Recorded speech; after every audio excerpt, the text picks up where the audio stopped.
Welcome back to another episode of the Bear Trap, a Bears podcast by a Bears fan. I'm your host, Terry, and today I'm going to talk a little bit about Leonard Floyd. But before I get into that, I want to do this up top. Started a Patreon page.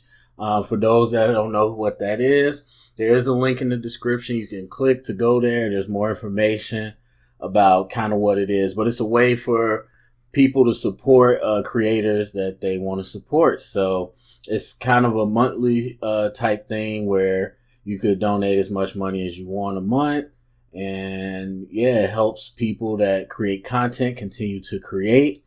As I said before, my time has become limited and bills got to get paid. So I want to make sure that I continue to have the free time to do as much content as I want to with this as the season comes up. And we did the Game Pass film sessions. Those have been going real well. I paid for that up front, and it only goes to the end of July. So after that, if I want the full season pass, I got to pay the full price for that. And yeah, so all that money will go to the channel, helping get some stuff to upgrade. You know, I want to be able to interact more with people, maybe do some call-in, radio type sessions. All those different things. So the Patreon's a way to support if you feel like you like the content enough to support. If you just want to listen, that's supporting enough. There's no pressure to support at all. So again, go to the description page if you want to learn more about that. So anyway, we are now right around the crux of the off season. I mean, off season is technically started already, of course, but this is where it starts getting interesting. We're getting ready to head to training camp, and then of course the preseason, and then next thing you know, we'll be in the middle of the season. So one of the things, there's many things to talk about. Got to talk about Leonard Floyd. So Leonard Floyd, one of our homies, drafted pass rush out of Georgia. Tremendous athletic ability and upside. Has he untapped that potential? Not exactly sure. So after 3 seasons, he's going into his 4th season, and this is contract year. So talking about picking up the contract option, the team option, but also even past that, talking about, is this somebody you want to sign long term? And this has been a debate. I mean, the first year was just like, it was okay. We saw some glimpses. Of course, there was some injury. Second year, of course, had that devastating injury early on. And it felt like it was going in the right direction. Then we had this year with Khalil Mack.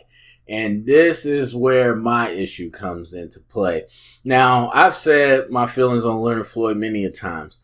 Overall, I loved him as a prospect, like athletic. First step was probably the quickest I've seen in any prospect that I watch. And so you're talking about athleticism. You're talking about experience as a stack backer, playing coverage and all that. I like the versatility, just like I like it in Khalil Mack. But what I've seen in the NFL is that he has not developed a sufficient primary move that helps him pass rush. And so there's definitely people that could throw a number of moves and all that good stuff, but you have to be able to have one move that you can go to against any opponent and be effective. You might not always beat him for the sack, of course. You might not always get off the block, but you can be effective and move in the pocket. And so I haven't seen him develop that. And as a guy with his build and his speed, he should by this time have a number of options he could go with. But you need one primary, and then you need one counter. And then there's elite people that have a number of moves and can beat you in a number of ways. And I'm not asking him to be elite, but if you're going to be an effective pass rusher, you got to by now have that one primary move that you have mastered and that you are really good at. I mean, there's a number of examples out there. And so when I watch Leonard Floyd, I just don't see it. I see him try a number of different things, but the game isn't exactly the time to perfect that. And as you go into your 4th year, you would hope that through all these practices, through all these camps, and through these games experience, you would have figured out what works for your body. And I have not seen that yet. So for me, it's a mixed bag. I mean, against the run, I think he's disciplined on the edge to maintain the edge, but as a run defender, it's not like I would say he's anything crazy. Now, he's got a good motor, and he's got a lot of athleticism, so that's athletically, there's some upside there. But again, the pass rush ability, which is what he was sold as, I have not seen that. And so looking at the numbers and looking at the comparisons about paying these guys, we actually got some pretty perfect examples over across the division in Green Bay. And so Green Bay, of course, signed Zadarius Smith and Preston Smith this offseason. Preston Smith, of course, one guy that I was very intrigued about, really loved him as a prospect, loved him as an NFL player. I wanted us to go after him last year. But anyway, so looking at what these guys have done. So Preston Smith gets a 4-year deal. Zadarius Smith gets a 4-year deal as well.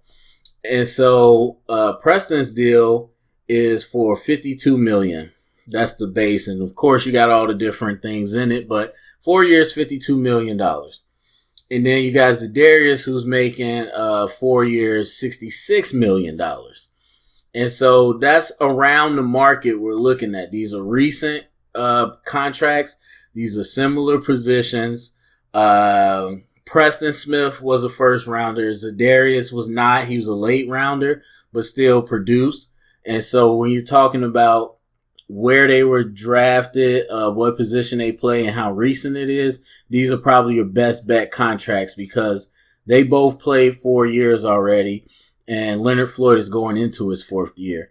And so that's kind of the money we're looking at. Now, what did they do on the field? Again, Zadarius was a lower round pick and then worked his way up. And so you look at his first 3 years in the league, he had 10 sacks. And that was kind of spread out for the most part. I mean, he went 5.5, 1 sack his second year, and then 3.5. So 10 sacks overall. And then he had a pretty big year this last year with 8.5, and that boosted him up. Preston Smith has been pretty good since the beginning. In his first 3 years, he had 20.5 sacks. And so double what Zadarius had. So you're talking about 8 sacks, 4.5 sacks, 8 sacks. And he wasn't a full-time starter his first year. But pretty much since then, the man hasn't really missed games. And he's a headhunter. Now, why Zadarius got more money than him? I don't know. But anyway, first 3 years, 20.5 sacks. And so what does that compare to Leonard Floyd? Leonard Floyd in his first 3 years without full seasons, but in his first 3 years has 15.5 sacks. So he's done better than Zadarius in his first 3 years. He showed that obviously he can get to the quarterback better than Zadarius did. And there was a big boost his 4th year. But he's shown that he has not really at all got to the same level as Preston Smith. And well, I wouldn't say it's far off. The numbers is what, 5? 5. And so that's 5 sacks. That's pretty big. But even still, you look at the way it's spread out over his 3 years. It's not like he had 12 1 year and then fell off. So it's pretty spread out. It's just like Preston Smith is. But again, the number and the total isn't as big. And he didn't play as many games. But again, that says something about Preston, who has the durability. And so do you feel comfortable giving him a contract like either of those two? Where you're talking about 4 years, $66 million. You're talking about 4 years, or $66 million, or 4 years, $52 million. Something in between that. Now, we know most players like to go higher than what the last contract was. Do you feel comfortable if his agent says, hey, we're right around that ballpark, and we're assuming that he has a pretty decent year this year? Would you be comfortable saying, okay, let's give him that money a little higher? Or if we want to sign him up now, would you say, okay, let's give him around the same money And that means you got to pretty much hope that his fourth year is as big as the other guys. So that's the question you have. And then, of course, you're talking about Adrian Amos, 4 years, $37 million. And he's way more proven than Leonard Floyd was. Now, the positions we understand, but does Leonard Floyd produce at this position that warrants him to make a lot more money than we would have paid Adrian Amos? That's the question you got to ask. Now, the other two that you could bring up is Dante Fowler and Marcus Golden, also going into their fifth season. So they played 4 years already. And now with Dante Fowler, you definitely had the injury bug with him as well. But you look at his first 3 years, he had 14 sacks. And so he had less than Leonard Floyd. And so he just signed a 1 year deal, a 1 year prove-it deal for $15 million with the Rams. So now the numbers closer to Dante Fowler. The injuries, not as bad, but a little closer to Dante Fowler. And so are you more leaning towards let's let him play this year and then give him a 1 year prove-it deal? That's decent money, $15 million. I mean, if you made $15 million a year, obviously you'd be making pretty good money. So for a 1 year, $15 million contract, that's pretty decent. Now, the other guy you talk about, Marcus Golden, injuries were, I guess, more significant because he pretty much missed a whole season, if you want to say that, in 2017. But this guy has, in his first 3 years, you're talking about 16 and a half sacks. So again, closer to Leonard Floyd, but his mostly came in his sophomore year where he had a big explosion.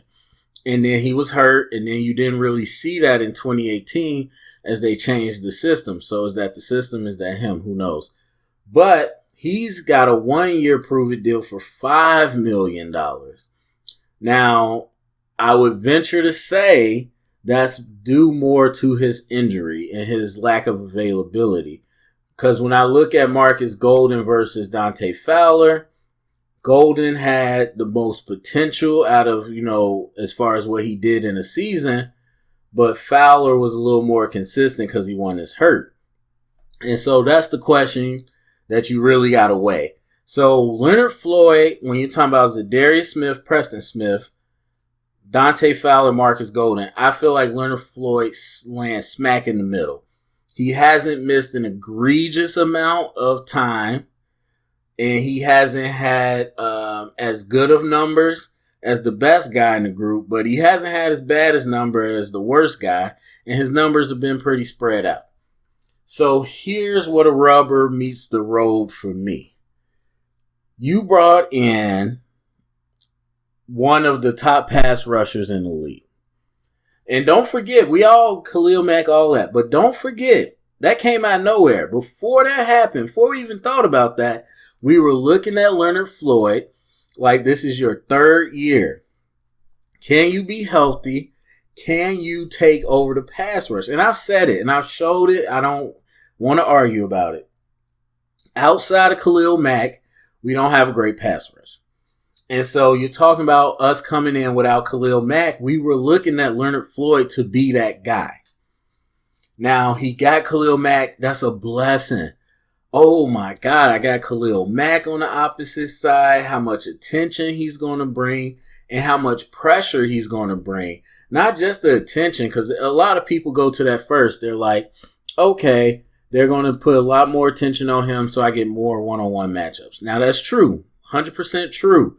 But the other thing people don't realize is that when somebody else creates pressure on a quarterback, that helps you out as a pass rusher because it's more than likely that they're going to come into your area and you could get an easy sack.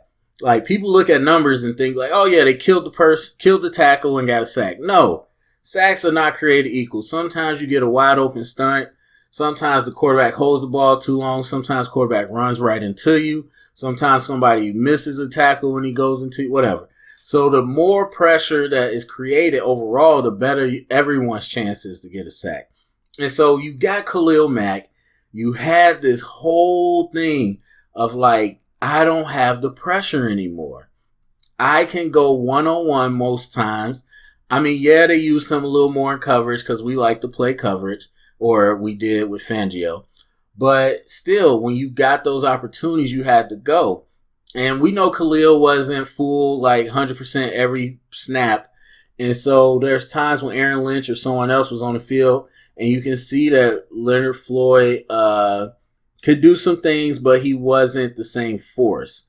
And so my big thing is, again, you come away with a pretty decent year this year.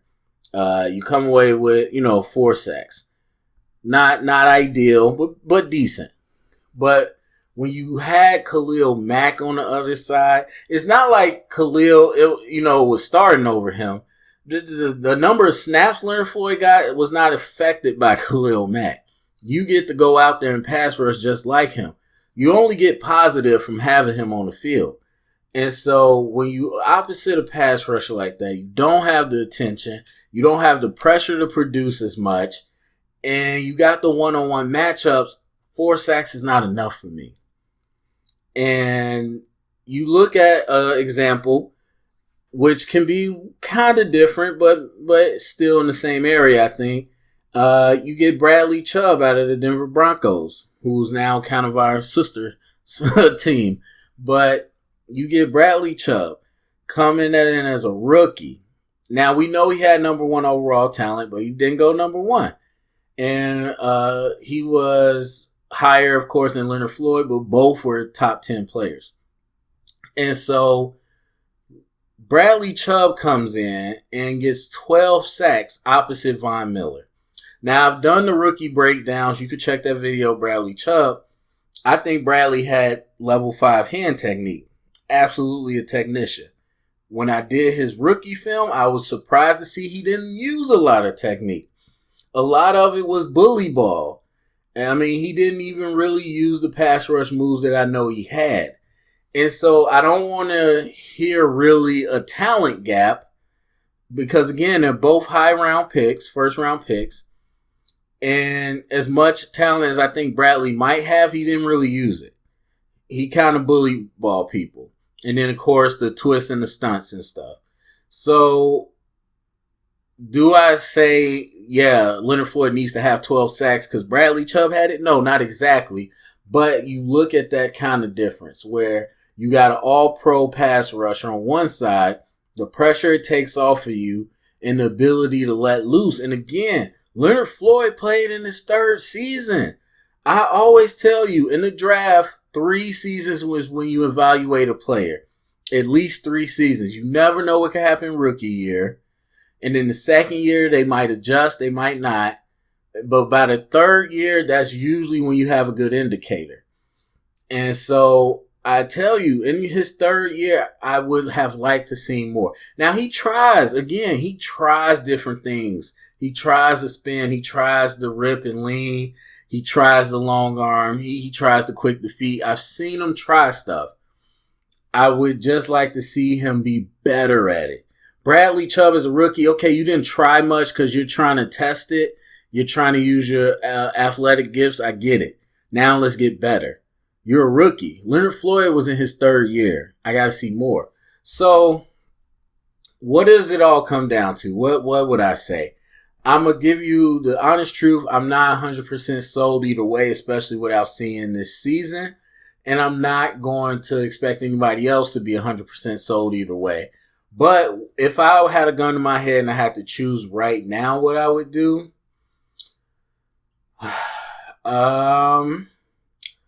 what I would want to do is to give him a 1-year deal.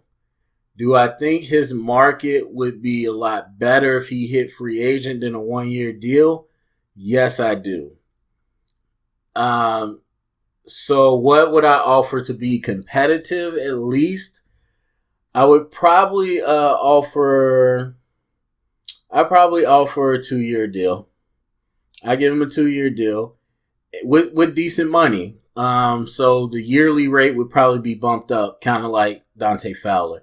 So I probably give him a 2-year deal at 15 each, 15 and a half each. And then I don't want that long-term commitment. Now, if he goes on the market and somebody's willing to give him Preston Smith money, I'll let him walk. Because honestly, for all the talent he has, I could find other guys to put up the production he does. Especially if we want to get a little more creative. Because I looked at all the sacks, and we go 4 up a lot. We don't twist and blitz a whole lot, which I really liked about Fangio. That's the same way that I coach. But still, with that being said, if Pagano wants to get a little more creative with the stuff, we can bring in guys to put up 4 sacks. I can get Isaiah Irvin and Kylie Fitz to give me 4 sacks each. And so, for me, I would have to say no at this point. I wouldn't call him a bust. I wouldn't call it a bad pick or anything. Again, he wasn't like Jadeveon Clowney, prototypical edge rusher, but he was a great frame, a great athleticism, great first step. You would hope that your coaches could get the most out of him. It just kind of didn't work out. So, but again, this is all if I have to do it right now. What will determine Leonard Floyd is this season. This is the contract year. This is the money season. We'll see what he goes out there and does. Anyway, so go to the comment section. Let me know what you think about Leonard Floyd. Would you be willing to give him big money now? Do you think we should just let him do this year and walk? Do you think we wait and see? How do you feel about Leonard Floyd? Get the conversation started. Spread it around. Again, check out the Patreon page in the description. Thumbs up, subscribe, and remember, stay up and bear down.